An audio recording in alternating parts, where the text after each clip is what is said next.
facing dog, and I kind of want to show you what we're doing here. So you might maybe just come to sitting on your heels and just watch me do this real quick.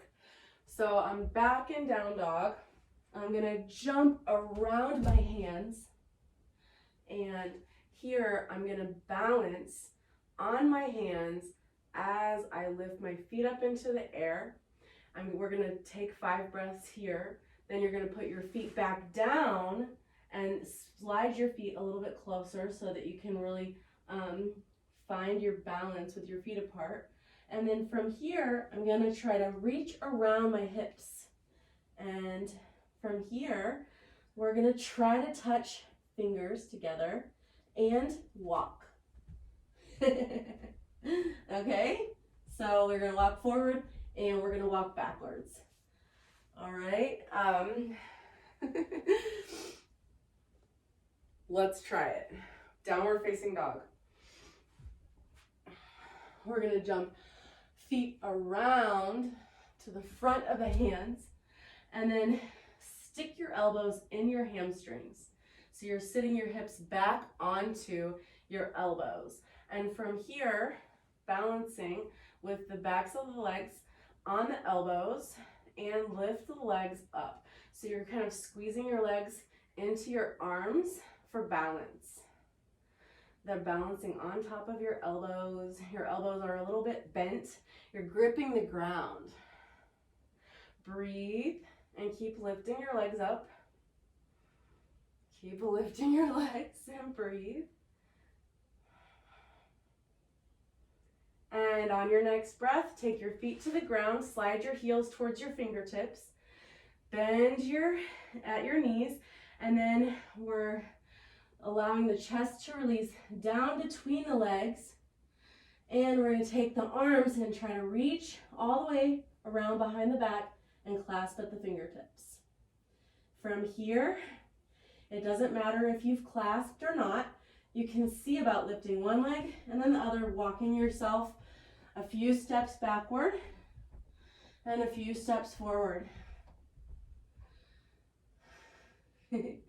And once we've done that, we're taking hands back down to the ground, sitting hips back onto the elbows, taking feet towards each other. Okay, so this is even getting more pretzel-ier. So taking feet towards each other, and then we want to see about walking shoulders under the knees. Walk your shoulders under your knees one at a time, and then shift your weight over top of your feet to try to balance on your feet and straighten your legs. Now you're not going to straighten your legs. This is really just a hamstring stretch. Okay, so your legs will not straighten all the way.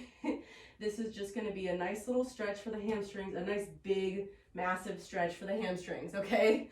So with shoulders between the knees, then you balance on your feet and try to lift your hips up.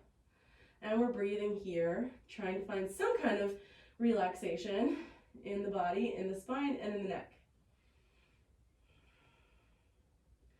When we're complete here, after another breath, then we're going to bend or take the hands back, bend the elbows, sit back onto the elbows, and then see again about taking the legs up. We're balancing on the elbows.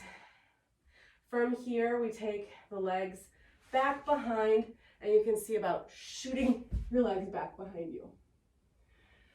Whew, back into upward facing dog or cobra. That was a lot. I might put that, like take a little snip of that and send it to you guys and see if you can repeat that and take videos and send it to me. I want to see. Okay, so we won't do it again though. So we're just gonna shake hips from side to side. Make sure you're gripping the ground with your hands while we're in this shaky cobra here. We're like the snake slithering, making sure that spine feels nice and long, super chest open, super heart open here, side to side. Completely opposite from what we just did. Breathing steady and smooth. Doing whatever feels good as a chest opener, as a heart opener here. Okay, so we're gonna come to rock pose, sitting on the knees, and just shake out your wrists. And shake out your wrists, shake, shake, shake. Allow that spirally feeling, allow that feeling of release all the way out through your fingertips. Whew. Okay. Now, so just to kind of, we want to do a little bit of standing, because I think we all wanted to do forward folding and standing, like kind of as a group.